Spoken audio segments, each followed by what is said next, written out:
Hello, everyone, and welcome to the Wayward Dragons review episode. I am one of your hosts, Johnny.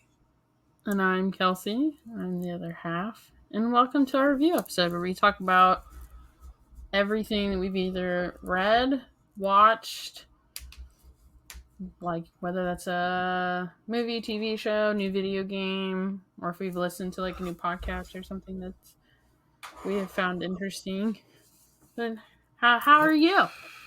you? Uh, I'm okay. I'm still in the process of waking up. I've been up for several hours now, but my brain is like, nope, it's good. We're not waking up yet. So, I'm I'm functional. Questionably so, but definitely functional. How about yourself? Same.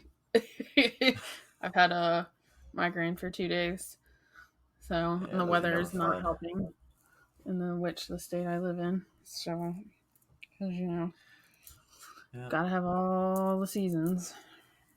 Gotta have and then all the some. seasons. Oh yeah, and it can't decide what it's doing. And then So the you guys have hurricane that's extra coming is not seasons. helping. Yeah. Well, and then like there's a hurricane coming somewhere. I don't know. There's always a hurricane Who coming knows? somewhere this time of year. Like y'all need to Figure figure it out out. what you're doing. Yeah. Yeah. I was like, how many books did you read? A whopping one because working way too much and then not being able to listen to audiobooks or anything at work now. I don't know. I've pretty much been working and then dying slowly on the inside. That's about it. Okay. So Okay. I read the next book in the uh, series that I mentioned the last two last week. This was Storm of Tears, which is the third book in the Storm Below series. The ending of the book was very interesting. They revealed a lot of things that were kind of surprising. Basically, obviously spoilers here, but the goddess that everyone worships is not the goddess they think it is, because apparently the goddess that they think they're worshiping is like trapped and is the one that uh, they're they curse as like a basically like a boogeyman or a devil. Uh, Okay. and so you find out that the evil one actually trapped the good one, and that the good one's hidden and locked away. And so, like, all the blessings and powers that the good goddess gives them, the uh, it's actually from the evil goddess.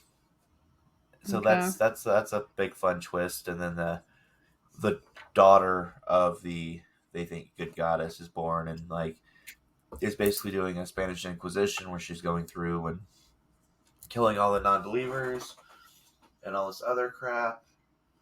And most of the people are like, "Oh no, this is good. It's great she's doing this. This is for, you know, the goddess," because they think that she's basically Jesus in their world, and she's just super freaking evil.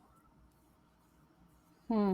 And so you've got like the main characters. A lot of them are just like, "Hey, this is definitely not what should be going on here. So we're gonna rebel against this." And now they're wanted by the, I guess, crown would be the best way to put it, the Jesus type figure.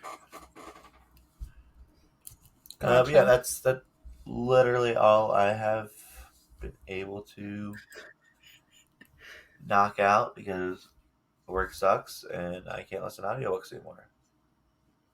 What I about feel you? that. So I've read five, but one I forgot to say for the last episode that we did. Um, so the last one I forgot to mention was We Carry Their Bones, The Search for Justice at the Dozier School for Boys by Erin. Kimmerle. Basically, there was a reform school, um, in, I want to say, Florida at the time, um, and this it was it was a school for troubled boys. So basically, when they got caught in the justice system, they would be sent to this school. And there were rumors that there was child abuse happening at the reform school, and particularly to the colored boys that were at the school, because obviously this school was kind of during the height of the civil rights movement. And this archaeologist type person, um, Erin, she wants to find where the graveyard of the boys is. And this kind of leads into a lot of red political tape of how they don't want out what happened at the school. But she also believes that all the families of these missing boys, because they deserve to know what happened to their children, they deserve to know. And she kind of goes, the book is about all the red tape that she's got to go through, and how much she gets stopped, and how many people don't want her to dig up all these secrets that happened at this school to these boys. So I'm kind of hit like this weird like true crime thing where I listen to a lot of true crime during my day. Apparently, Because it's a little bit simpler for me to kind of pay attention to. So it it talks about a lot of like Jim Crow laws, and um just how during the civil rights movement they just kind of wanted to bury a lot of things that were happening to people of color at that time. And these boys didn't really do anything wrong. That's the sad part, is some of these boys were just found on the street. They would say that they did something wrong, and they're at this reform school. 2 months later, the family gets a note saying that they're dead. They died from some form of disease, when in actuality, they died of horrible abuse that happened at the school. is That, this the school that's in? it was in the news. I'm trying to remember where it's located, but it's like it's somewhere on the East Coast. Yeah, it's in Florida. Is it in Florida? Okay. Mm-hmm. Yeah. Yeah. Arthur G. Dozier School for Boys. Yeah. It's located in Florida. It was established in 1900 as a juvenile reform school. So Yeah, some of the stories that you get from guys that have been there, it's absolutely they're ridiculous, and they would like, yeah, yeah, they're horrific. And those boys that did survive deserve some form of closure and justice of, hey, an acknowledgement of like, hey, they went through this, they did not make this up, quit like sweeping it under the rug type thing. right. And then I read Dead by Sunset, Perfect Husband, Perfect Killer by the lovely Anne Rule. So this follows a very, very manipulative man. And the what am I trying to say? The track record that this man has. So the book starts off with a car accident, and this place in Seattle where this happens, it's kind of at this bottom of this hill. and there's this van that's repeatedly running into the median. And the police get to the scene and they find this woman who is horrifically injured. Like, you can already tell that she's gone, but there's more injury than what should be there. Like, this should be just kind of a simple, like, maybe concussion type accident, and it's way, way too much blood. And you find out that she's in the process of divorcing her husband, and he is a super, super manipulative person. He's been married. This would have been his fourth wife, and he has scared his ex-wives so bad that they don't want to talk. And it's like it's a very lengthy court case. It takes a very long time for them to bring him to justice, but you find out how manipulative he is of his ex-wives, what he does to just fuck with them. His first wife, who he has 2 children with, he would send her more money. Like, he would send her like a child support payment, but she couldn't cash them because if she did, she'd be taken off welfare. So he would purposely send her more money to fuck with her, of like, hey, here's your money, but you can't cash it because you'll get taken off your benefits. And like, he would abuse his children, severely abuse his daughters. He did not want daughters. He did not like women in general. But his fourth wife was a prominent Seattle attorney, and he kills her. You totally can tell that he kills her because he wants the custody of his sons. And it's crazy what this family what he puts the family through. Yeah. Absolutely crazy. And then the other Ann Rule book I read, she has what's called like a crime file series. So they're cases that she's studied in like research, but they're not worthy. There's not enough there for like a full book. So A Rose for Her Grave and Other True Cases, that's the first in like her crime file series, and she talks about what is called bluebeards. So it's men that heavily manipulate women, and then murder them for profit. Bluebeards. So, I feel like I've heard that term before. Like the men that get like the insurance policies like a couple of months before, and then all mysteriously their wife dies. That's considered a bluebeard because you're murdering them for profit. The main story is I want to say it's Randy Roth. No one knows if that's his real name, but how that's where I know the term bluebeard. Okay. So sorry, yeah. Huh? Go ahead. I'll tell you the origin of the name Bluebeard because I knew it from somewhere. So he constantly marries and manipulates women, and I've actually heard this story beforehand because the death that gets him caught is him and his wife are.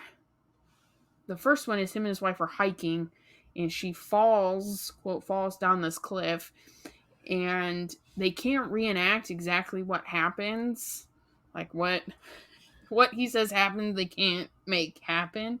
And then he tries to kill his next wife, but she escapes and is like, I'm not going back, and divorces him. And then the second wife that he kills drowns. And again, what he says happened, they can't make it happen. Like, so they figure out that he's murdered both of them for their heavy insurance policies. And then there's like a couple like little smaller stories like after that. So that's that one. Where does the term come from?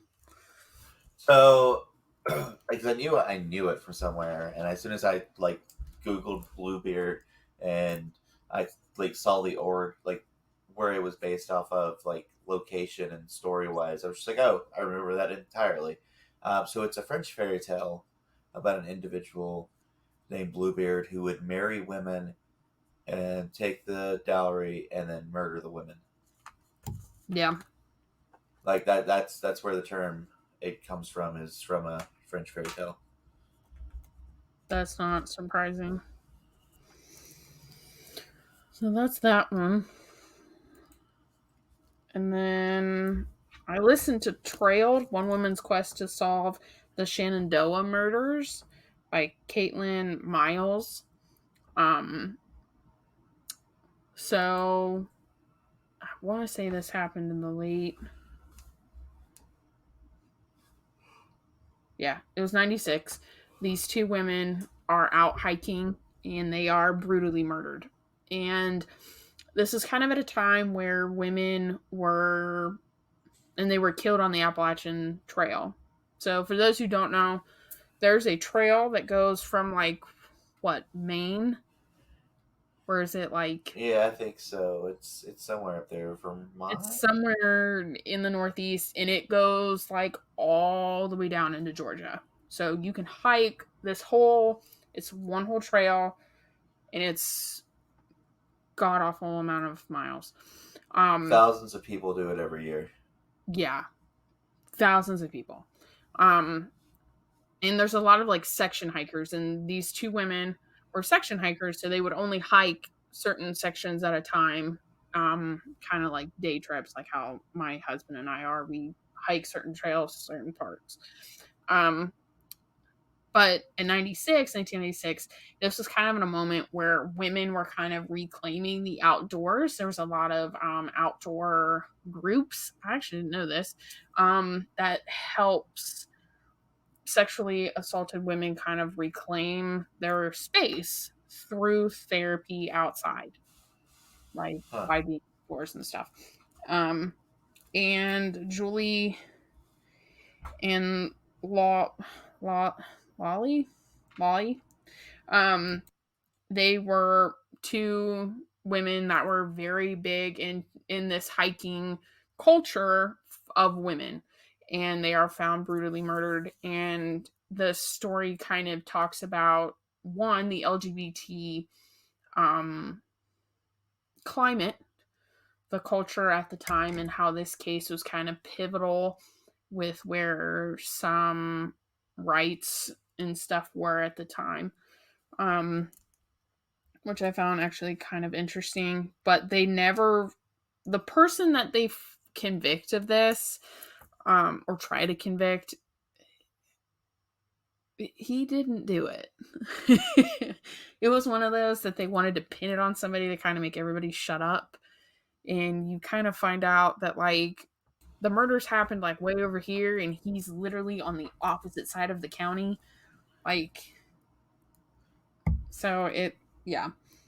But Yeah. Kathryn Miles is a journalist who becomes obsessed with this case, because she herself is also a fellow hiker. So it's, and she talks about how this case kind of makes her super paranoid and stuff because she starts to become scared for her life. You know, being outside, these women were brutally murdered just for being who they were, which was two women that just happened to love each other. So I found that actually very interesting because it's right after 9/11, um, and a lot of hate crime legislation was going through our Congress at the time. So it was kind of up to debate whether this murder was Yeah. actually a hate crime or was it not. Not that Type anything's changed now. no. Um, but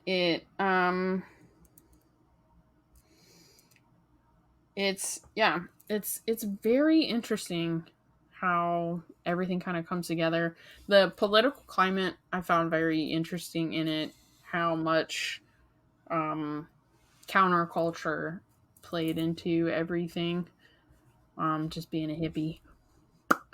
and just how they were Damn kind dirty of hippies.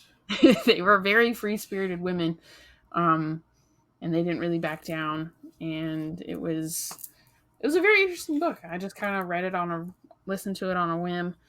And the last one I read was The Last Smile in Sunder City by Luke Arnold. So this is part of a trilogy.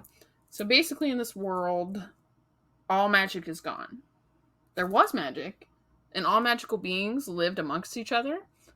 However, there was a catastrophic incident that happens, and all magic is gone. So, like, vampires are still there, but now they all look like really gross raisin people because they don't have the magic of their immortality.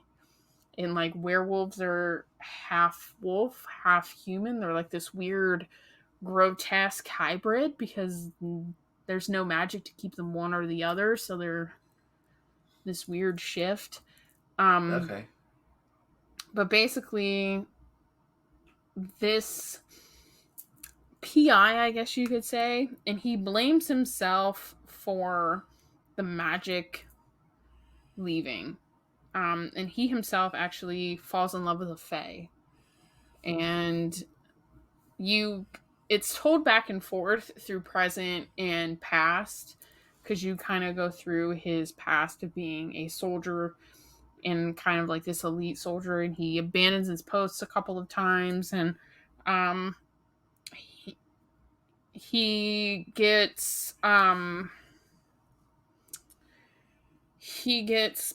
called by this school to find a student and her teacher, and the teacher is a vampire, and the student, is a siren. And he finds out that vampires are finding a new way to become what they once were. Okay. But it takes a lot more than just blood. And he finds the siren, and he finds the vampire. But now it kind of puts everything on its head of, like, is magic actually coming back? He has hope because he wants his love to come back, and he is very guarded of her resting place. So he knows that she's gone, but he doesn't want her to be gone, if that makes sense. Yeah. Like, that makes sense. Like, he was there with her when when the magic left, and, like, she's actively dying, and she turns into this beautiful tree. As you do when you die. As you do. Especially when you're a fae. And, so, yeah. That's all I've read. I'm almost done with, what am I listening to right now? We Keep the Dead Close by Becky Cooper. So it goes into this, and this actually goes into the podcast episode that we just got done doing, about satanic true crime. This happened in Harvard in the late 60s. Yeah. This woman is brutally murdered, and this woman, Becky Cooper, investigative journalist, goes on this lengthy journey to find out that Harvard covered up a murder, as they do. I'm not surprised at all. So, yeah. Harvard covered up a murder, and it's hard for the family to get justice because no one wants to cooperate. So, I've been on this weird true crime kick. I mean, we all get on kicks, so it happens. So, right now I just find it super interesting. So, because, like, my podcasts are just not. I listen to a lot of podcasts and for true crime, and they're not kicking. They're not doing it anymore. Yeah. No, well, because I've hit the point where a lot of the ones I listen to are doing a lot of the same cases. And well, there's only so much true crime. Like, there's only so many subjects, so Yeah. So I'm like, unless well, they dig super deep. yeah. Well, I found this best 25 true crime books by Esquire that I'm just gonna slowly make my way through it. Just if the library has it, I'll read it. If not, on to the next one. So I did something similar for a while with sci-fi books, like top sci-fi book series. yeah, I'm just like none of the like fantasy sci-fi ones I pick up are like holding my interest for very long. It's like, oh, okay. Yeah. One of the true crimes like hold my interest for a minute, so I'll listen to this. Which honestly, not bad. They're not bad. They're lengthy. This We Keep the Dead Close is like 17 hours. It's a good Well, I amount of mean, time. I prefer lengthy myself, but that kind of also is, when I'm working and able to listen to them because that makes the day go by faster and there's more Yeah, story. You yeah. get more Or bang for your buck. yeah, I like shorter only because I only listen to it in short increments, like a couple hours Yeah. here and a couple hours here. So I need something that I can kind of keep. One, I know what's going on, but it'll hold my interest because I rarely listen because I've been trying to listen to Ruin of the Kings. It's like it's a good couple of hours. It's like 27 hours, and I think this is one of those ones where I'm just gonna like walk away from it because it's two different timelines told by two different people, and Oh, that's annoying. it's like I'm failing to understand how these fit together. I'm like 4 hours in this, not feeling it, and I try to give the benefit of the doubt of like, oh, okay, like, but it's so weirdly told that I'm like, I don't know if I can finish this. Right.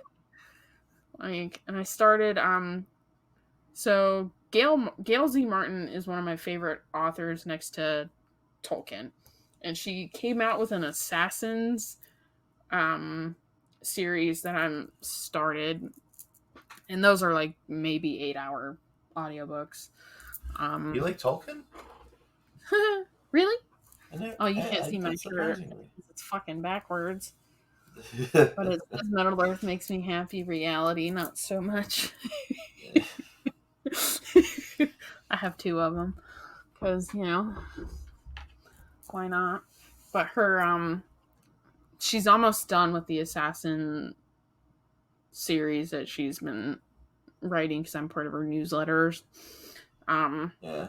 But the assassins that work for the king, they're finding out that there's a plot of revolution happening. So that one's actually not that bad. So Well, they're I've decided that when I'm done with the book series I'm on, I'm gonna take it and, if I can find them, do a book series that I did started when I was a kid, and 'cause there's 50 something of them, like 54, I think. Animorphs. What? You've never read the Animorph books?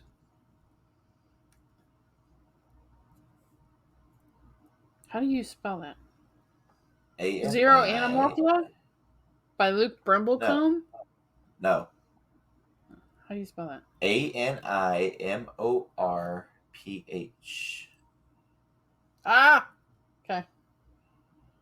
There's like 54 books on the main story, and then there's like backstory books and stuff.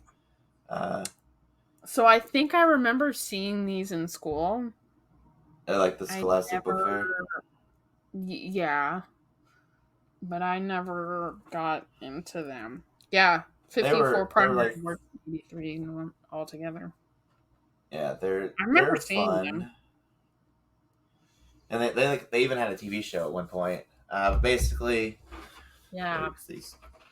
the whole premise behind it is there's this group of aliens that are like alien invaders that look like little slugs that take it and control people to take over the planets. And then there's these other aliens that are like weird blue centaurs that have the power to transform into animals from the planet. And so one of them crashes on Earth, and then gives the powers to transform into to some kids or teenagers who then have to use the powers to save the world. Interesting. Yeah, no, I never got into that. I got into that little mouse. Redwall. Little mouse. Oh, Redwall. Oh, Redwall's amazing. I got into that. I read a couple of them because I thought about going back and listening to those. Well, and like it would be easier because like on my walk home, because the books are like, listening speed maybe 2 hours. So that on my walk home, I could knock a good number of them out fairly easily. This is true. So that's what I'm thinking about doing. But anyways, I think that kind of rounds out our time. Unless you've been watching or playing anything. No. Have you gotten Diablo 4 yet? Yes. That game we started like a little bit last night. This is gonna be a good game. That's gonna be. What are you playing as? I'm the necromancer. I was the necromancer in the third one. And so I was like, well, shit, I'm gonna be a necromancer again because I actually like playing as a necromancer. He's a druid, my husband. Druids are fun. Which path is he going? Is he doing a lot of like shape-shifting stuff? We just started. We played like an hour last night, and it's so we're not very far. There's a couple of things I will say that I love right now. So you can pick obviously you can pick how hard you want the game. You can also pick how much tutorials you want. Beautiful. Yeah. The one thing that was pissing me off when we were playing Diablo 3 was when he would go in to like see what he had. I couldn't. I had to wait. That shit pisses me off. Now, when you have multi-party on Diablo, he's got the left side of the screen. I've got the right side of the screen. So when I want to look at what I have, I'm on one side, he's on the other. The only thing is you have to create an account with Billards to play the game. You mean Blizzard? Billards, whatever. You have to create an account to play the game after you buy it. Yeah, and it's annoying because they kind of made it into like almost an MMO, but not exactly, because you'll have like, I don't know if you've gotten to this point in the game yet or not, but you'll have random people like running through and interacting in different like battles and events that you have going on. And I'm like, that's cool, but if I wanted to play an MMO, I'd play an MMO. Yeah. So, and like, even though my husband's like the first player and I'm player number 2, in the last Diablo, if we wanted to stop playing, he just shut the game down. Now we both have to leave the game. It's not just one or the other. So, well, I can tell you right now, there are going to be, when you do the quest, like the quests for the classes, because they have like, I don't know if you've noticed this yet, but there are 3 different types of quests. There are your side quests, your main quests, and then your character class quests. Yep. Some of those for the druid are pretty freaking hard. Yeah. Yeah. We already like played a demon, and that was a bit. That was a moment. And I like the point system. Like you can, for when you level up. Yeah, the skill tree. Yeah, That's massive, but that's actually really cool. So, yeah. Yeah, And so later on, as he levels up some more, he'll have the option to do summons, and so he can summon some wolves and stuff. I can summon So, little skeletons. yeah. Like, and it's funny, I was like, we had just started and I'm already like summoning, like resurrecting skeletons. He's like, what the hell? Because it took me a minute in the last game to like get there. And I'm like, well, obviously I can do that like as a level 2. Granted, they have a health bar, but I'm interested to see.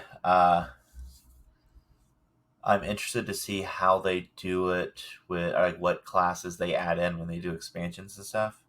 yeah, Because like with 3, they did when they did expansions, they added in some pretty cool classes like the witch doctor and stuff like that. yeah, So I'm interested to see if if they go different, if they go a similar route with yeah, uh, this game or not.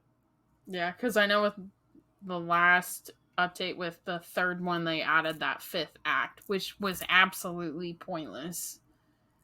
Like, you can tell the game ended at the 4th one. You could totally Yeah, tell that's where it ended. And then it was just like, okay, why are we doing this again? It was one of those like, why we just did this? Why do we have to do it? Yeah. right. So I've kind of held off buying it, hoping that they kind of like fix, or if they're gonna add whatever. But if they're gonna add anything, it's gonna be in a couple of months when everybody's like done playing it. They'll add stuff for sure. I'm sure they've got all sorts of DLC planned out. Probably. Also, I'm So kind of annoyed that they have the whole stupid, oh, you can get better stuff if you use real money to. that shit always pisses me off. Some of It's us like, don't want to yes, spend money it's like I get it, like that, capitalism, but but at the same time, dude, leave me alone. right? Like, some of us don't It's like, want to oh, spend. So, you have to pay money to get a mount to move faster.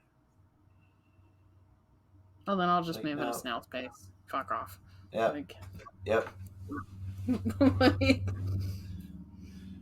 It's like the cost of video games now. As much as I'm paying for it, I'm not giving you extra money for something simple like that. exactly. A lot of that I feel like should be included. If you're spending, we just bought the basic Diablo 4, and that was $60, $70 maybe. Yeah, which is freaking ridiculous. That's ridiculous. I remember when like $25 a game was expensive, and it's like, Jesus Christ. Yeah. What the fuck, people? And you're telling me I gotta Well, spend more in the game? Mm-mm. and then you and then you get people who take it and buy games and then for that much and then like play them crazy competitively. And it's Mm-hmm. like, why? Mm-hmm. Yeah. It's crazy. Crazy, crazy to me. Crazy. But Yeah, I yeah, don't get that's it. all. Anyways, And we just started that like last night. I did like a couple hours of research. I was like, okay, like let's play for about an hour before we go to bed. So, yeah. because we haven't really watched anything besides our normal shows. We started V Wars on V Netflix. Wars? V Wars, don't do it. Don't do it. Not familiar. Don't do it. So it's that one guy from Vampire Diaries, and he plays like this doctor, and him and his friend are exposed to this virus. His friend obviously gets infected and he doesn't. And it's the beginning of vampires. But they're So weird it's like ultra vampires. violent? Yeah. It's very violent. No, Um ultra violent. It was a movie, and I think it was based off a comic book series where vampires came from a virus that people something got. something like that. Yeah. And it's just like it, in my opinion, the vampires are badly done. Like, and they're out to be more gruesome, and it's more gory, I feel like, than it needs to be. Yeah, it But happens. it's one of those shows that you can have on in the background, and you can kind of know what's going on. But we watched like a couple episodes one night, and I was like, "This sucks." Like, this show absolutely sucks. So I am waiting. So obviously, anyone who's listened to me talk for any amount of time about anime knows that I'm a huge One Piece fan, and Netflix is actually doing a live action One Piece series, which I'm extremely nervous about because Netflix, when they do stuff, it's either very hit or very miss, and most of the time it's miss. But the casting is phenomenal, and the new trailer that just dropped looks phenomenal. So I'm optimistic. I'm hopefully optimistic. So that'll be fun. But I think we've kind of wrapped up everything we can here. Sorry we went so long, guys. I was just like, oh, hey, this is the thing. Yeah, no, you're fine. So you can join us on Facebook, Instagram, and on YouTube. The hands that you see in the unboxing videos are my hands. And rate, review, and subscribe. And please tell a friend, tell your enemy. If there's a book series that you feel like one of us would like, or if you have a topic that you think we should cover in our actual normal episodes, you can email us at thewaywardragons@gmail.com. And join us for our Satanic Panic mini series that we're doing. We're almost done with it. We have a couple more episodes left. Because the episode we just got done talking about is major true crime cases that happened during the Satanic Panic. We're going to talk about Kelsey did a kick-ass job on that. We're going to talk about some major true crime cases that happened without talking about satanic ritual abuse, which was very hard to find. Because that satanic ritual abuse kind of has its own episode that we're going to be talking about at the very end. So, join us.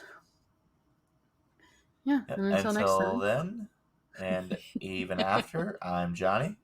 And I'm Kelsey. Bye. Bye.